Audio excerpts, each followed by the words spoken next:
Hello friends, I am BM. In this video I am going to show you how to fix printer not install error shown in Microsoft Word or Excel.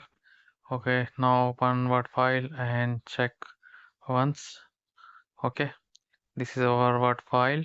Now click on file, take a print. Now you see here no printer install error shown in Microsoft Word. Now I am going to show you how to fix this problem. Okay, now open control panel and check print test page. Okay, click on device and printers. Now click on printer and scanners. This is our HP LaserJet 1020 printer. Click on this printer option. Now click on print test page. Okay, now you see here the local printer spooler service is not running. Please restart the spooler service or restart the machine. Okay, click on OK. Now we'll check spooler service is working or not. Okay, type here on run services.msc, hit enter.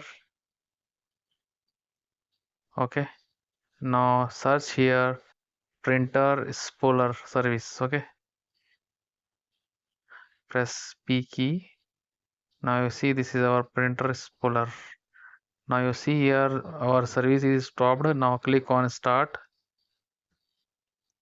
After this click on recovery option.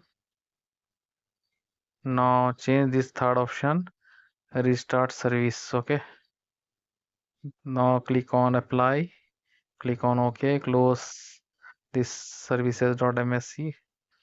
Now open Word file and check print.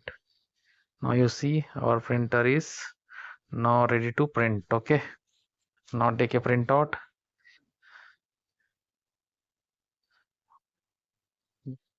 That's it. Thank you for watching me. See you on next video.